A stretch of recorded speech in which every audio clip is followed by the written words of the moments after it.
Армия обороны Израиля сообщила, что 3 военнослужащих пали вчера в бою на юге сектора Газа.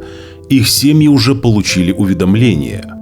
Имена павших солдат вы видите сейчас на своих экранах. Светлая им память.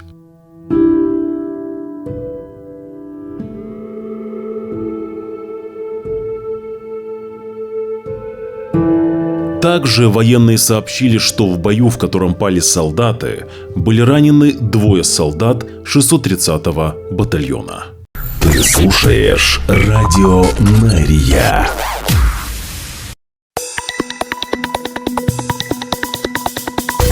«14 февраля в прямом эфире на Радио Нария главные новости Израиля. Здравствуйте, мы начинаем. Главные новости Израиля. Слушай на Радио Нария. Представитель ЦАЛЯ Даниэль Агари на пресс-конференции вечером 13 февраля показал кадры, на которых видно, как лидер террористов Хамас в секторе Газа Яхья Синвар находится в туннеле в Хан-Юнисе на юге Газы. По его словам, это видео, полученное с камеры наблюдения, было снято еще 10 октября, через 3 дня после нападения Хамаса на Израиль. На кадрах видно, как мужчина, брат Синвара Ибрагим, ведет лидера Хамаса вместе с его женой и детьми через туннель. Синвар с семьей сбежал под землю в один из заранее построенных им безопасных жилых комплексов. Высокопоставленные чиновники Хамаса проживали на территории комплекса в хороших условиях. У них была еда и ванные комнаты, а также сейфы с личными средствами в миллионы шекелей и доллары наличными, говорит Даниэль Агари. В туннелях находились спальни высокопоставленных чиновников Хамаса и кабинет командира Восточного батальона бригады Хан-Юнис, откуда он руководил атакой 7 октября. Сеть этих туннелей также соединялась с туннелями, где удерживались заложники Хамас.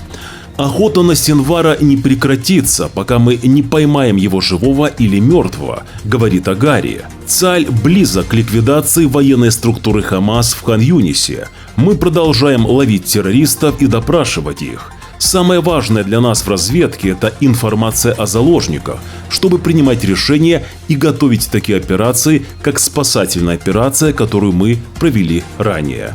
Об этом сказал представитель ЦАЛЯ Даниэль Агари на пресс-конференции вечером 13 февраля. Главные новости Израиля. Также появилось новое эксклюзивное видео армии обороны Израиля. На кадрах видно туннель, где лидер террористов Хамас в Газе Яхья Синвар и его семья, а также другие высокопоставленные чиновники Хамаса прятались во время войны. В туннеле есть 2 ванные комнаты, оборудованная кухня, зона для сна и отдельная комната, которая принадлежала самому Синвару.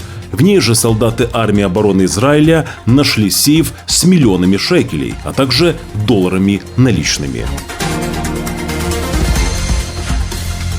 Отвечая на вопрос о том, как ЦАЛЬ отреагирует на соглашение о перемирии, чтобы освободить заложников, начальник штаба ЦАЛЯ Герци Алеви ответил, что если политический эшелон примет решение о сделке, и если это соглашение потребует прекращения боевых действий, ЦАЛЬ будет знать, как это сделать. Алеви также обещает восстановить безопасность для жителей населенных пунктов, расположенных вблизи сектора Газа, которые подверглись нападениям 7 октября. Ситуация с безопасностью сегодня намного лучше, чем она была 7 октября, говорит Алеви. Мы строим гораздо более безопасную реальность. Жители прилегающей территории к сектору Газа смогут вернуться домой. Конец цитаты. Главные новости Израиля. Тем временем глава Хизбаллы Хасан Насралла заявил, что огонь по северным городам Израиля прекратится только тогда, когда прекратится, цитирую, агрессия Израиля в секторе Газа. Насралла говорит, что все иностранные дипломаты, приехавшие в Ливан за последние недели в попытке достичь переговорного решения конфликта с Израилем, преследуют только одну цель – обеспечить безопасность Израиля и прекратить залпы по израильской территории, говорит Насралла. Мы надеялись, что как только в секторе Газа будет объявлено прекращение огня, нападения в Ливане прекратятся. Однако их министр обороны Йоав Галлант заявил, что этого не произойдет, что даже если они прекратят свои атаки на сектор Газа, они продолжат открывать огонь по Ливану. Продолжает Насралла, ссылаясь на варианты, которые в настоящее время изучаются Цаалем для проведения операции в Ливане. Галлант сказал, что не остановится, так что не останавливайтесь, мы тоже не остановимся. Предупреждает Насралла, добавляя, что Израилю придется эвакуировать миллионы жителей и не только жителей Севера, если конфликт обострится. И в продолжении темы залпов с территории Ливана. Вчера, 13 февраля, 2 человека получили ранения в результате ракетного залпа по Кирьят-Шмона. Пострадавших доставили в медицинский центр Рамбам в Хайфе. По данным Маген-Давид-Адом, пострадал 15-летний мальчик и 47-летняя женщина. Они находятся в тяжелом состоянии. Глава агентства ООН по делам палестинцев в Газе Филипп Лазарини говорит, что призывы к распуску агентства недальновидны и что прекращение его мандата ослабит способность мира реагировать на гуманитарный кризис в секторе Газа. Цитирую: «Я говорил со странами-членами обо всех этих призывах к ликвидации агентства. Я предупреждал о последствиях. Я говорил, что эти призывы недальновидны», заявил Лазарини. Напомню, что крупные доноры приостановили финансирование агентства после обвинения в том, что 12 палестинских сотрудников агентства ООН в секторе Газа принимали активное участие в нападении Хамаса на Израиль 7 октября.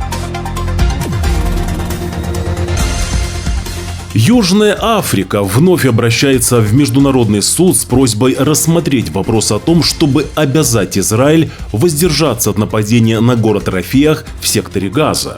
Напомню, что Цааль готовится провести операцию в Рафиахе, чтобы атаковать 4 уцелевших батальона Хамаса, которые расположены в Рафиахе. Цитирую: «Правительство Южной Африки обратилось со срочной просьбой в Международный суд, чтобы он рассмотрел вопрос об операциях Израиля в Рафиахе, который является последним убежищем для людей в секторе Газа», говорится в заявлении пресс-секретаря президента Южноафриканской Республики.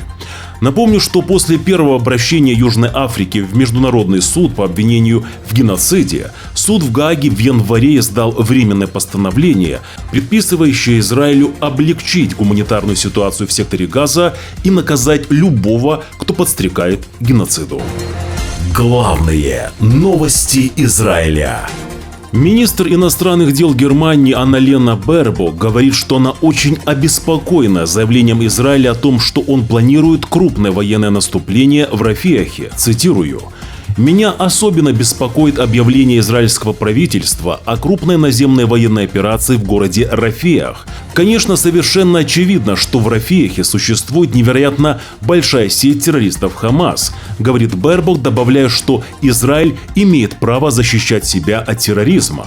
По сути, непонятно, Анна-Лена Бербок обеспокоена или же мы имеем право на защиту от террористов Хамас. В то же время Израиль разработал план эвакуации гражданского населения вдоль побережья в секторе Газа. Об этом сообщает The Wall Street Journal. По данным издания, план предусматривает создание 15 площадок, на которых будет расположено 25 тысяч палаток. Ссылаясь на египетских чиновников, в докладе говорится, что Израиль ожидает, что лагеря, в которых будут находиться медицинские учреждения, будут финансироваться США и арабскими партнерами. Главные новости Израиля. Министр иностранных дел Израиля Исраэль Кац заявил главе внешнеполитического ведомства ЕС Жозепу Борреллю, что его призыв ограничить военную помощь Израилю играет на руку Хамас. Цитирую: «Израиль строго придерживается международных законов войны, обеспечивая безопасное передвижение мирных жителей в секторе Газа», пишет Кац Борреллю. Напротив, Хамас препятствует их безопасному проходу. Наша приверженность жизни мирного населения Газы выше, чем у Хамаса. Призывы ограничить оборону Израиля только укрепляют Хамас. Будьте уверены, Израиль полон решимости ликвидировать Хамас, заявил министр иностранных дел Израиля Исраэль Кац. Агентство Moody's вновь понизило рейтинги Израиля. В этот раз это депозитные рейтинги 5 крупнейших банков Израиля. Moody's ссылается на потенциальное дальнейшее ослабление способности государства оказывать поддержку из-за продолжающейся войны с группировкой Хамас. Среди банков, которым агентство Moody's понизило депозитные рейтинги, Банк Леуми, Банк Апуалим, Дисконт и многие другие. Зима возвращается. После того, как последние несколько дней были комфортными и теплыми, уже 14 февраля ожидается дождь преимущественно в северных и центральных регионах. Завтра же осадки распространятся и на восточные регионы страны. Но уже с воскресенья, 18 февраля, ожидается похолодание, а также осадки. Главные новости Израиля. Продолжаем главные новости Израиля на Радио Мария. Нам нужна ваша поддержка. Чтобы поддержать Радио Мария, поставьте лайк этому видео, подпишитесь на наш канал, а также напишите свой комментарий. Не забывайте распространять это видео. Ваши лайки, комментарии и подписки помогают продвижению и развитию нашей радиостанции. Также напомню, что на наш канал осуществляются атаки недоброжелателей. Чтобы не потерять связь с нами, подпишитесь и на наш резервный YouTube-канал. Ссылка на него будет в первом закрепленном комментарии под этим видео. Правда, о которой мы говорим, многим не нравится. 2 заложника, спасенные в ходе ночной операции Цааля в Рафиахе в прошлый понедельник, выражают глубокую благодарность спецназу, который работал над их освобождением. Напомню, что Фернандо и Луис были спасены в ходе сложной ночной операции в Рафиахе в самом южном городе Газы. Мужчины уже прошли лечение в медицинском центре Шиба в Рамат-Гане, и их состояние врачи оценивают как стабильное. Мы благодарны за каждое объятие, за каждое слово, которое вы нам сказали. Вы окутали нас любовью и ощущением, что мы дома. Вы называли нас бриллиантами, но это вы бриллианты. Тысячи вам благодарностей, говорят бывшие заложники Хамас военным, которые их освободили. Напомню, что Фернанду 61 год, а Луису 70 лет.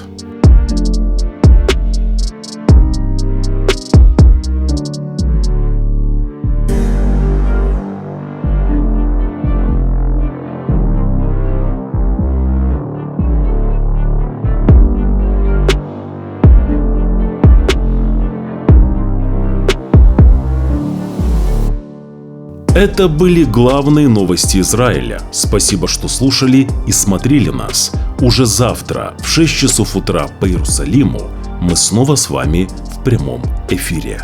До встречи.